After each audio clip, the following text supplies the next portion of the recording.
From Kansas State University, this is Agriculture Today. Eric Atkinson with you. Ahead today, over from the College of Veterinary Medicine here at K-State, Steve Ensley and Bob Larson will outline a new K-State initiative which will greatly enhance the response to livestock toxicity cases, such as blue-green algae or prussic acid poisoning. They'll be developing an information hotline in the hopes of reducing livestock losses, and they'll be instituting a veterinarian training program on dealing with those toxicity incidents.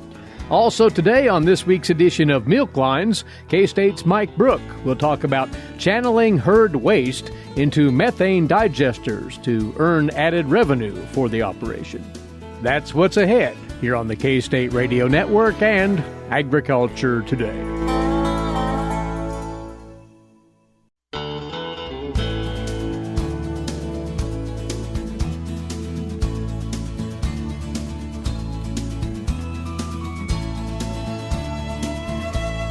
You're tuned in to the K-State Radio Network and Agriculture Today. As always, we're glad to have you along with us for this Tuesday edition. First today, we'll speak to something that too many livestock producers encounter when they lose an animal or more than one member of the herd to some sort of accidental poisoning, usually when they consume one thing or the other that ends up being toxic to them. It's certainly costly, monetarily and otherwise. Well, the College of Veterinary Medicine here at Kansas State University is the recipient of a brand new grant from the U.S. Department of Agriculture, and its aim is to enhance the rapid response to animal health emergencies, creating a new veterinary toxicology training and outreach program out of K-State. It's a pretty dynamic thing that they have in mind for this, and joining us two of the principals who will carry it out. Steve Ensley is a toxicologist in the college, and Bob Larson is a production medicine veterinarian. Bob also heads up the education outreach program for the college.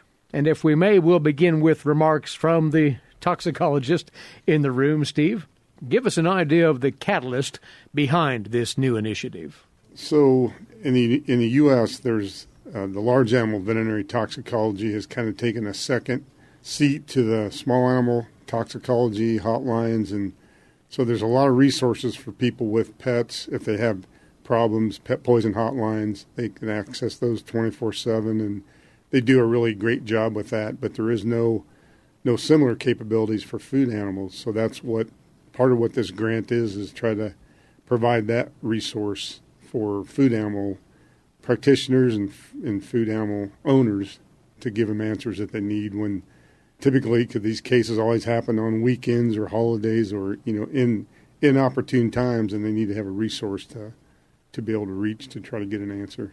And toxicity issues sometimes take a back seat to other health afflictions that are more commonplace and more upfront, right? Right. So in veterinary medicine, we do a great job of teaching about bugs and drugs, and so they're the primary thing that we look at as veterinarians, but I say for every infectious disease we have, there's a toxin that will mimic that also. And so, we need to keep those on the radar screen, too, when we have adverse health events in animals. And before we talk with Bob a bit more about the function of this whole project, our practitioners out there, well, we've discussed before the actual shortage of large animal veterinarians, but even those folks, they may not be as well versed in toxicology issues as maybe other areas of animal health. Right. And mainly because they don't see those cases every day. So we, as a resource here at K-State, we get those cases or talk about those cases every week. So we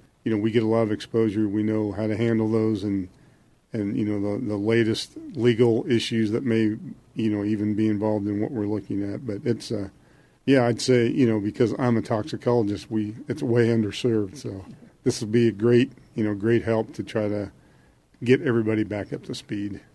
The details, this is a $248,000 USDA grant. Bob, there are multiple facets to this, though, and Steve mentioned one of those, developing a hotline, a response directly for practitioners to use and others as far as for toxic incidents. But there's more to this, you say. Yeah, in addition to the kind of helping develop a hotline for people to call. We also want to train the next generation of toxicologists, veterinary toxicologists. It's a specialty that, like you said, is very important, but we're probably a little bit undermanned right now. And this is a grant that will allow us to train some more specialists. So it not only serves practitioners and livestock producers out in the state and across the United States, but it also kind of prepares for the future so that we have veterinary toxicologists that are really trained in livestock issues for the foreseeable future. So how will that training manifest itself? And this is the area that you really invest a lot in. Yeah, a couple of things. I think already K-State has a national reputation of providing toxicology sources through our Kansas State Veterinary Diagnostic Lab and people like Dr. Ensley here who really are somewhat unique in that, again, like Dr. Ensley said, there's a lot more small animal toxicologists than there are livestock toxicologists. And so not to imply anything about Steve or my age, but we're getting to the age where we need to have some young people coming into these specialties. And so we're going to help train the next generation of toxicologists and provide services to practitioners regardless of their age and regardless of where they are in the United States. Those services will take the form in part of a reservoir of information on various toxin threats out there? Yeah, we at K-State have kind of developed some what we call decision trees so that you can start with the presenting signs that an animal might show. And by kind of asking some yes-no questions, you kind of work through a series of what-if type of scenarios to end up with the most likely next step. Or at least you might come down to it might be one of a couple of different options and then what diagnostic tests to send in to confirm which final outcome we're really talking about. So it allows us to kind of have a structured way to address a problem like a toxicology problem and get to the best answer kind of in the most efficient way. One of the keys, again, though, is this hotline. And moreover, Steve, there is an element of what is broadly described as telemedicine within this. So expand on what that might portend here. Right. So with COVID, we've developed a lot of resources for remote learning and remote access that work really well. And so we want to leverage those things that we've learned in the last 2 years, for this kind of a endeavor. So we're excited about being able to use a lot of the things that Dr. Larson already in the Beef Cattle Institute. That's a great resource. So we're going to try to piggyback on a lot of the things they do to try to mimic what, how they are able to disseminate information. Telemedicine would suggest that analysis from a distance will be allowed here. Is that how this will work, considering toxicity concerns? Right. So, just everybody's got a phone and everybody's got a camera on that phone that works very well. So I get a lot more videos and photographs, so I can actually see, and sometimes in real time, what they're seeing, remotely with our capabilities that we have now that we didn't have 10 years ago. A lot of exciting things here happening, and we want to spend just a few more minutes talking about this as it's going to evolve. In the very near future, what we're discussing is this new veterinary toxicology training and outreach program that the College of Veterinary Medicine here at Kansas State University will be undertaking quite soon. We've from that college Steve Ensley and Bob Larson, and we'll return with both of them in just a few moments here on Agriculture Today.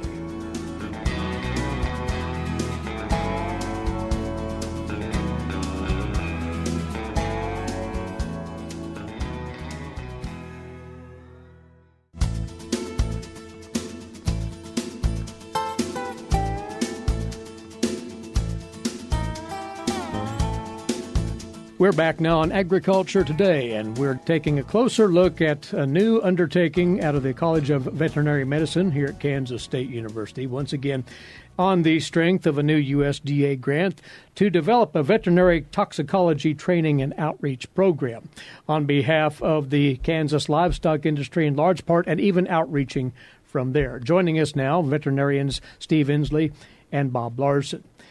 Bob, this effort, what's the first step with it?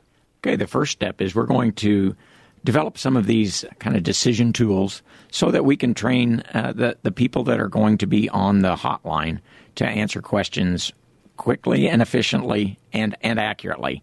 And again, when I say accurately, sometimes that doesn't come down to the very final decision, But once you get down to where you've kind of eliminated things that aren't likely, a lot of times then specific diagnostic tests that need to be sent to a laboratory or specific questions or follow-up examinations that can be done allow, again, a veterinarian to really get to the right answer fairly quickly. So we're going to develop some of those, just kind of the process of going through the best first questions, the best follow-up questions, and how you really work through kind of a diagnosis. And again, it is a little bit of the telemedicine idea.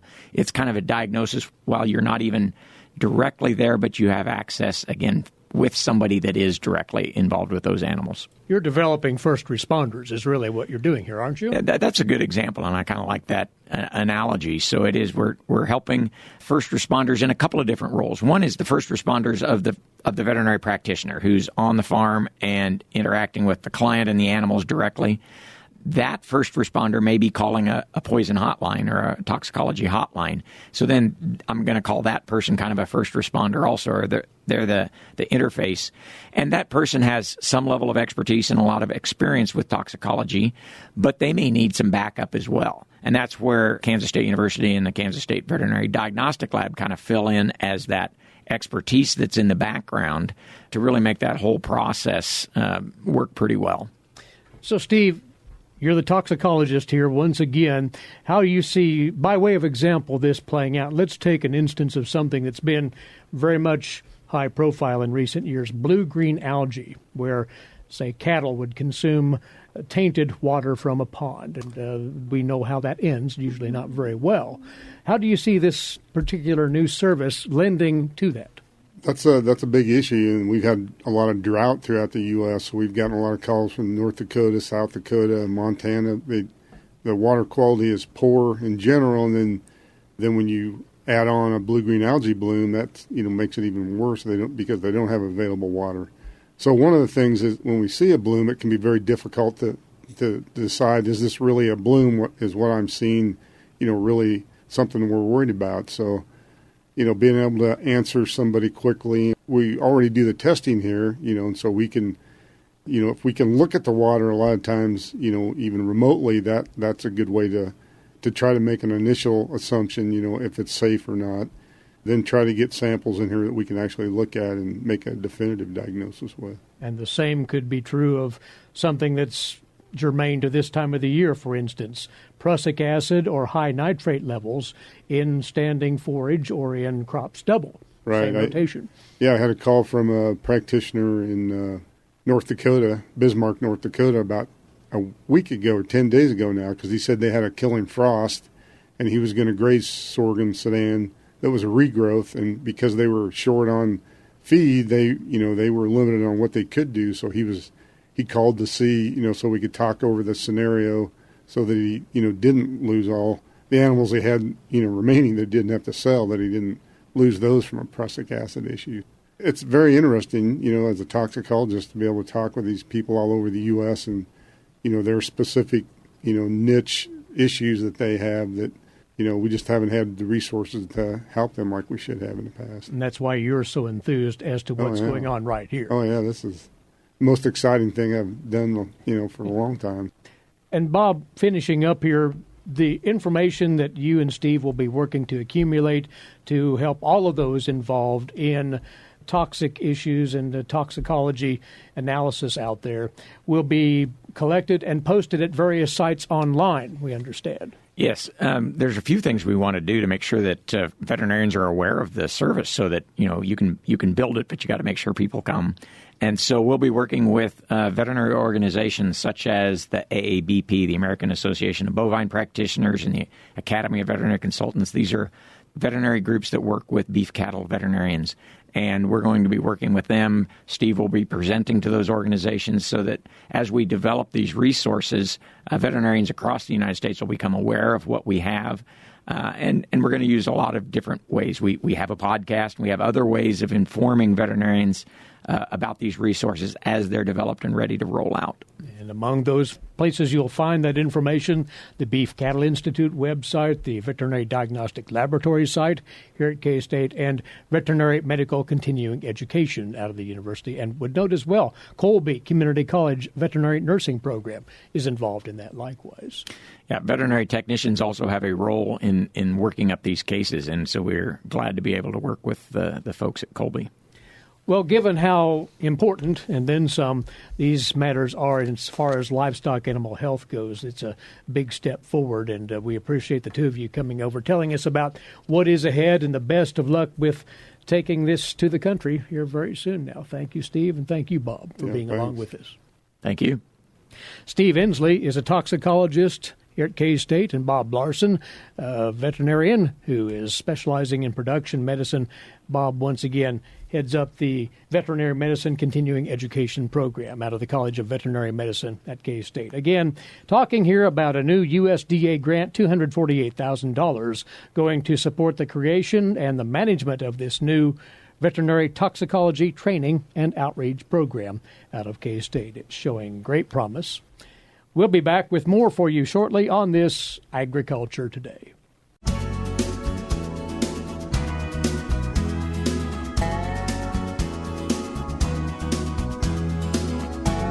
Welcome back to Agriculture Today. And next up, the weekly feature for you dairy producers from the Animal Sciences and Industry Department here at K-State, Milk Lines. Here's K-State dairy specialist Mike Brouk. Mike? Today I'd like to visit with our Kansas dairy producers concerning what we can do to keep our calves a little warmer as we head into the fall and winter months. You know, one of the things that we can really do to help our newborn calves on our dairy farms is to actually put a blanket on them. I know many of you use these, but as I travel and visit farms, I see a lot of farms that do not. And it's one of those things that we probably should invest in because it has a huge impact on the health of these younger calves. When you think about newborn calves, their thermal neutral zone is between 50 and 78 degrees Fahrenheit, which is actually fairly warm when you think about it. So when we think about our wintertime temperatures, we're often well below that. So if you haven't looked into the calf blankets, it's really something you should look into. For those animals that are less than 3 weeks of age, using the blanket when the temperature is below 40 degrees Fahrenheit could be a very important item in increasing their health and also increasing their growth rate. You know, one of the rules they use a little north of us is that if the ground is frozen, make sure you use calf blankets for the first 3 weeks of life. That could be a good rule for us, but when you think about the temperatures that we have here and the fact that they tend to go up and down quite a bit, we may have to modify that just a little bit. We can have some pretty cool nights in which calves will become stressed if they're not adequately protected. Their first form of protection is a really good straw bed, something that they can nest in and get about 60% of their body in contact with the straw. In addition to that, when it's colder, providing blankets for the first 3 weeks of life would be an effective way to keep them warm. A couple of cautions when using these. Number one, make sure that you do launder these and clean them in between calves. That would be very important. And secondly, during the day, if it gets very warm, you may have to remove the blanket. We do not want the calf to sweat while wearing the blanket during warmer afternoon temperatures. So it might be a situation where we do have to remove those during the day and then put them back on in the evening.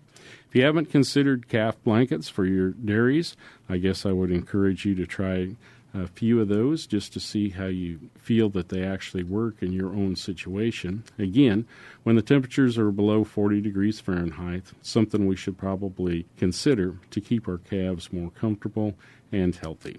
This is Mike Brouk with K-State Research and Extension. Thanks, Mike. Looking forward to hearing from you again right here this same time next week. And before we go, to slip in a quick word about the K-State Swine Day 2021. It's on the calendar now for Thursday, November the 18th, here on the campus, in person. The location, once again, the Alumni Center.